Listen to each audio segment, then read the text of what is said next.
Shalom, salam sehat sahabat-sahabat Kristus yang sama dikasihi Tuhan. Senang pada kesempatan ini boleh berjumpa dalam program Mimbar Keluarga Kristen Gereja Toraja Jemaat Sukabumi dalam renungan mingguan edisi 14 Februari 2021. Tepat hari ini juga bagi yang merayakan atau memaknai hari Valentine Day, hari kasih sayang.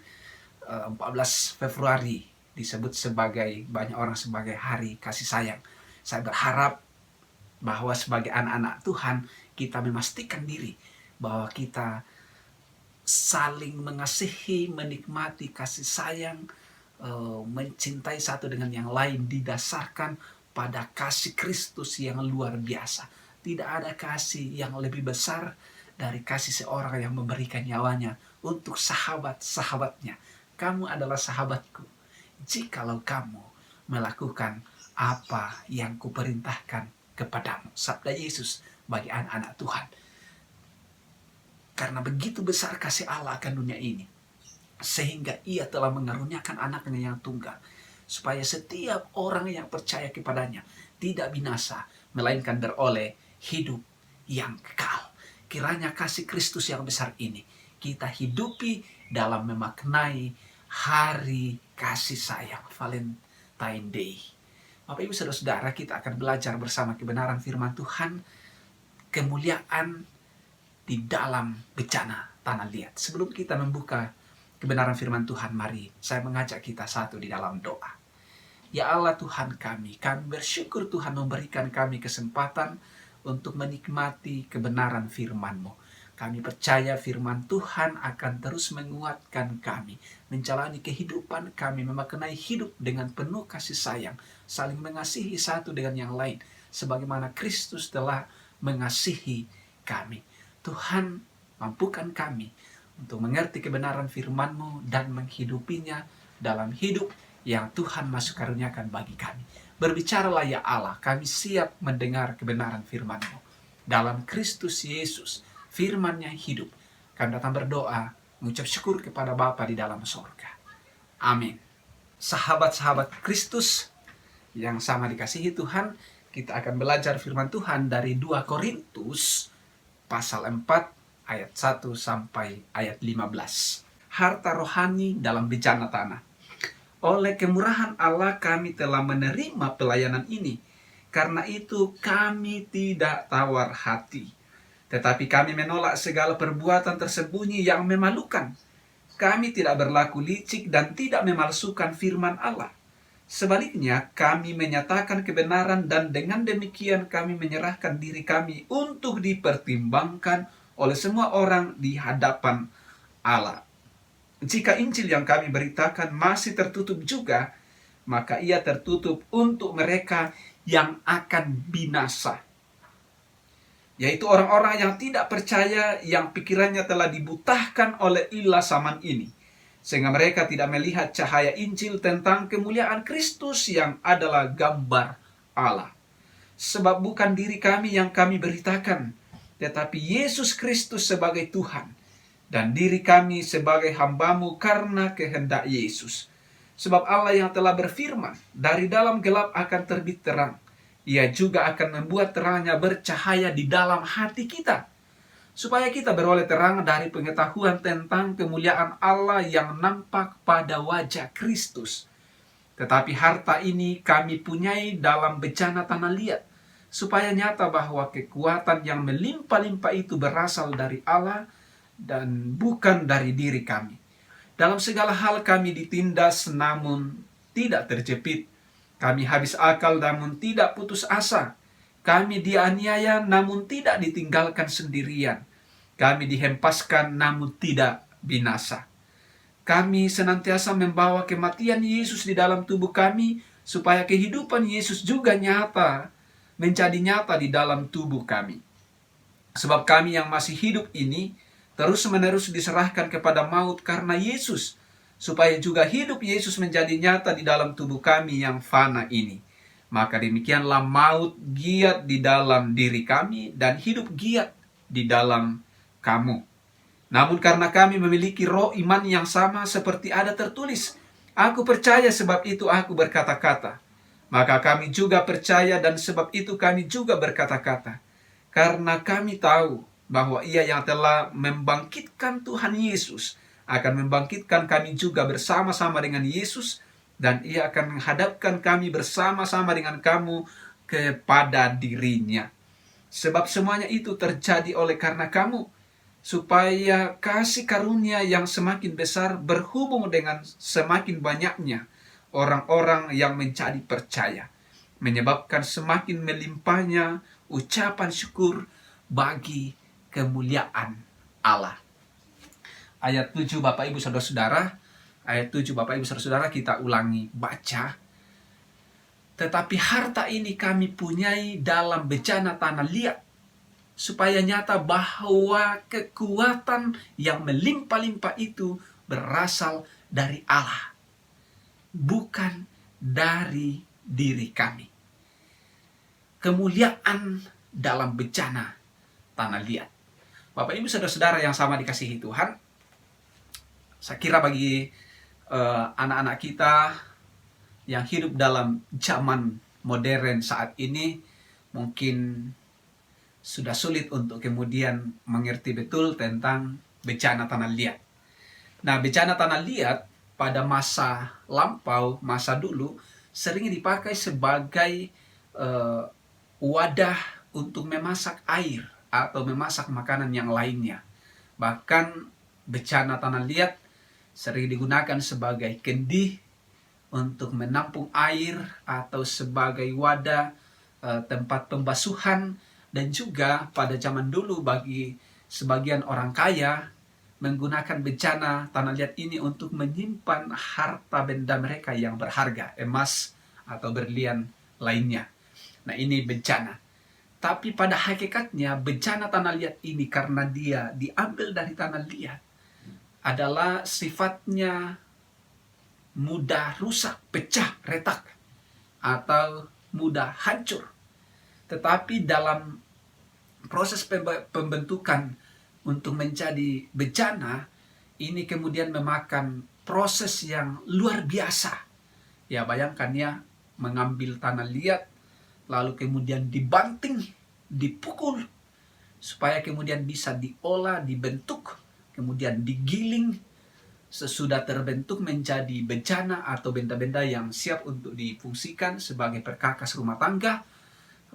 Bencana ini kemudian dipanaskan, dijemur, atau dalam pemanasan yang konvensional kemudian dia mendapat kualitas yang terbaik, menjadi barang yang kuat. Tetapi sekali lagi bahwa sekalipun indah setelah dilukis, setelah diwarnai, atau dipoles begitu rupa untuk menjadi bencana tanah liat yang indah, tetapi sekali lagi pada dasarnya bahwa karena diambil dari tanah, sifatnya mudah rusak, retak, atau pecah, bahkan hancur berkeping-keping.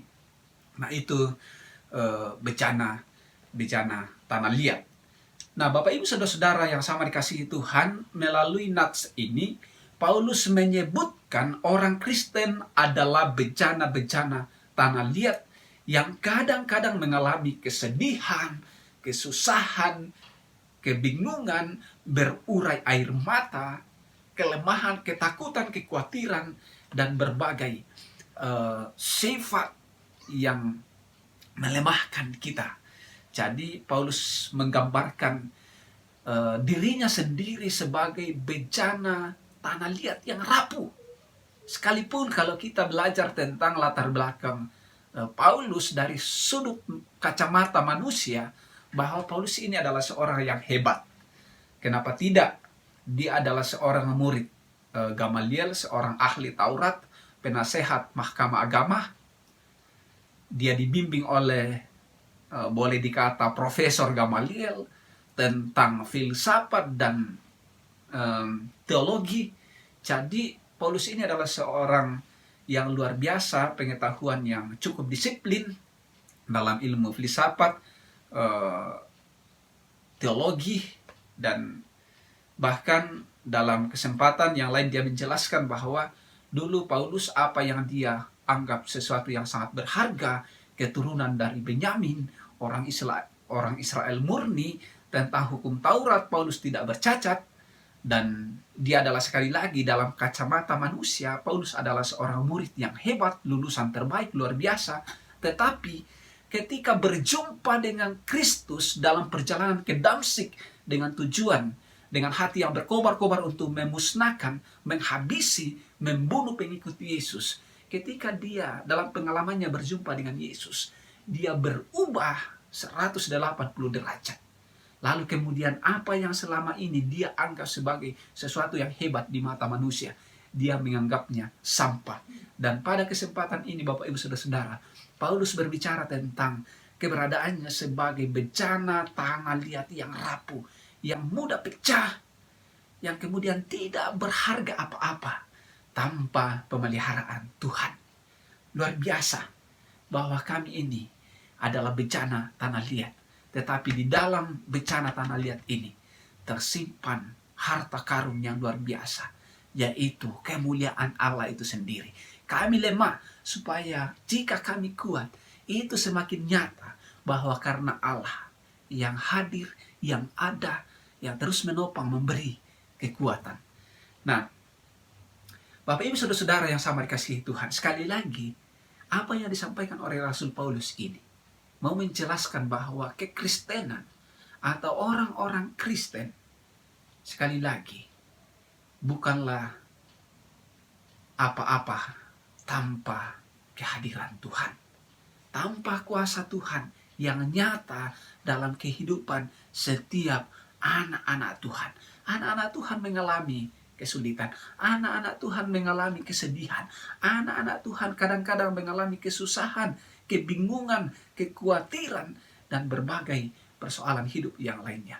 Namun karena harta sorgawi yang ada dalam diri orang percaya, orang Kristen, Paulus, anak-anak Tuhan, Bapak Ibu Saudara dan saya, maka kita tidak dikalahkan oleh rasa kecewa, tidak dikalahkan oleh sakit penyakit, tidak dikalahkan oleh berbagai macam pergumulan kehidupan.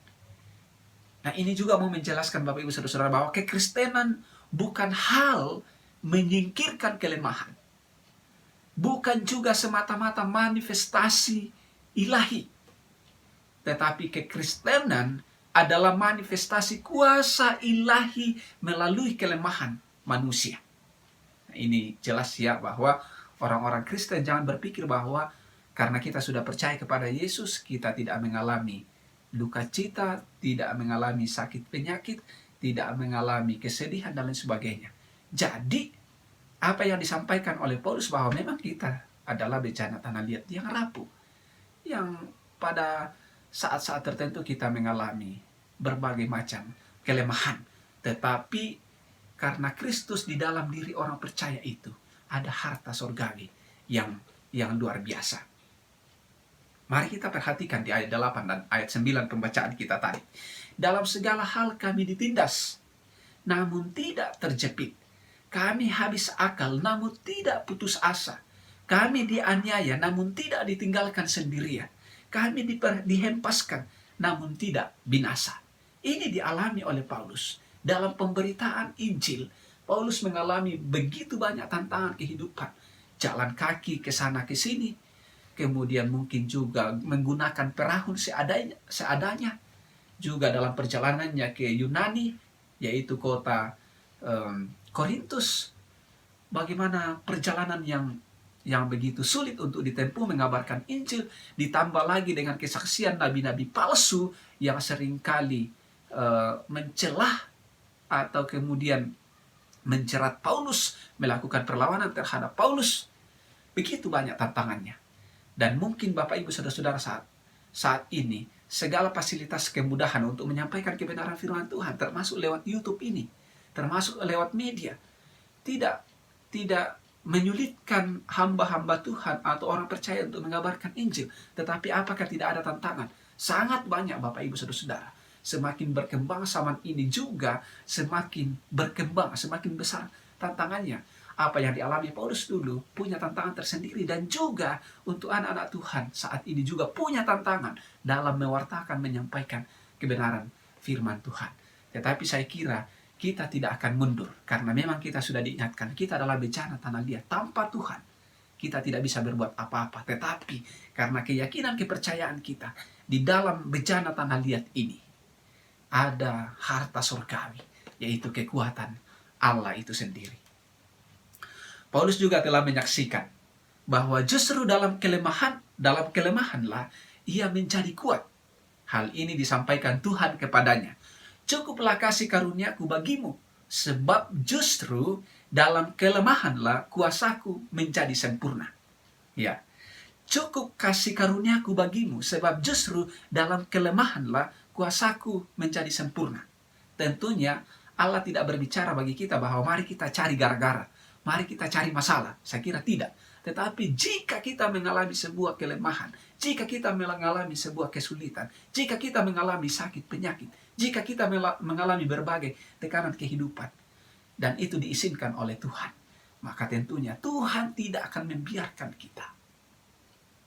Tuhan tidak akan menguji kita melampaui kemampuan yang Tuhan sendiri berikan bagi kita untuk melewati ujian itu. Anggaplah bahwa berbagai persoalan kesulitan hidup, kepahitan yang terjadi dalam kehidupan itu adalah cara Allah membentuk kita. Cara tukang periuk membentuk tanah liat untuk menjadi sebuah bejana yang indah.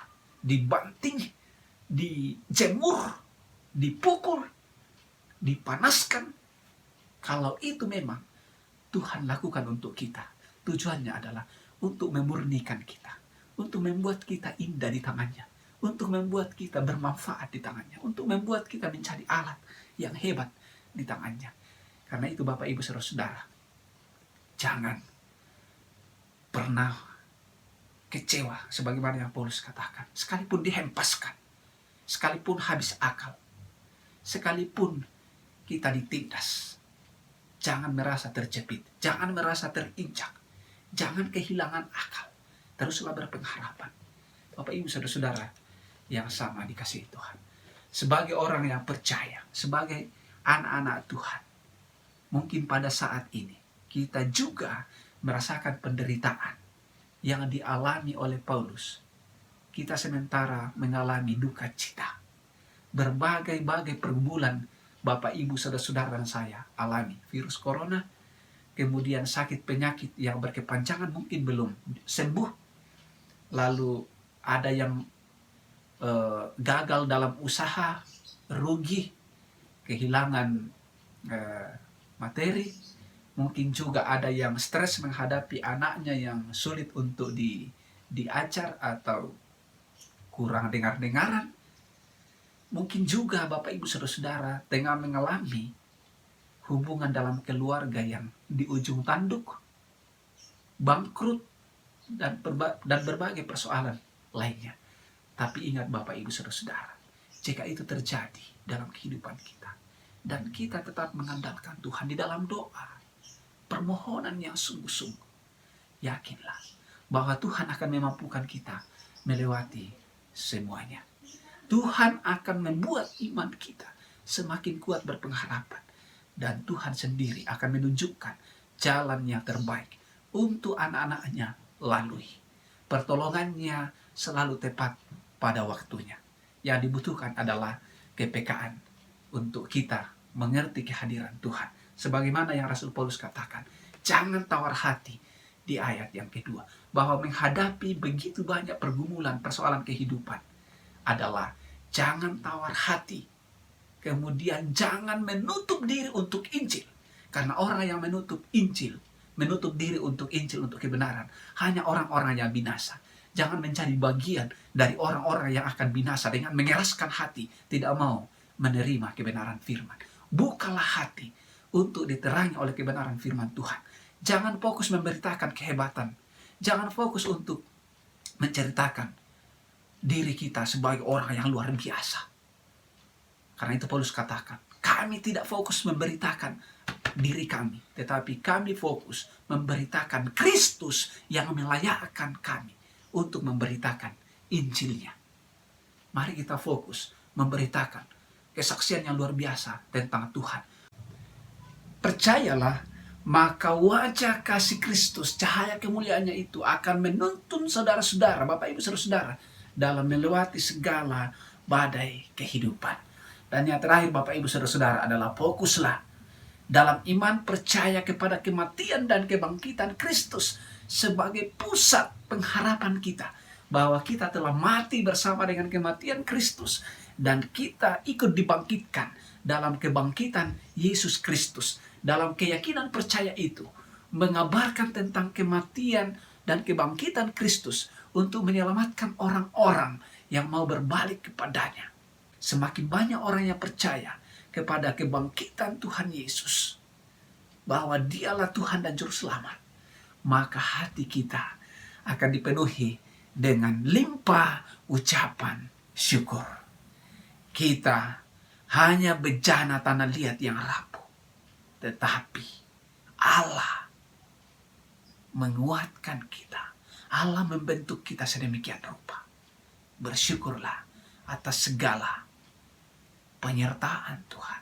Bersyukurlah ketika kita boleh dimungkinkan oleh Allah untuk melakukan semua tugas tanggung jawab yang Tuhan perkenankan bagi kita. Karena bukan karena kita, tetapi karena Allah yang mempercayakan setiap tugas tanggung jawab pelayanan kepada bejana tanah liat yang rapuh ini. Tuhan Yesus memberkati kita. Amin. Kita berdoa. Ya Allah, kami bersyukur kepadamu bahwa Engkau telah memakai kami. Kami adalah tanah liat yang rapuh, bejana tanah liat yang rapuh. Tetapi Allah menyatakan kemuliaannya di dalam kami. Bahwa kekristenan adalah Allah yang menyatakan kemuliaannya untuk kami manusia yang lemah, manusia yang berdosa. Tetapi dikuatkan oleh Tuhan untuk mengangkat pelayanan dalam tugas masing-masing yang Tuhan percayakan bagi setiap kami. Ajari kami Tuhan untuk terus bersyukur dan fokus untuk memberitakan Kristus dalam setiap tugas pelayanan, dalam setiap panggilan yang Tuhan nyatakan bagi kami. Terima kasih Tuhan untuk firman-Mu. Di dalam nama Tuhan Yesus, karena kita berdoa bersyukur kepada Bapa di dalam sorga. Amin.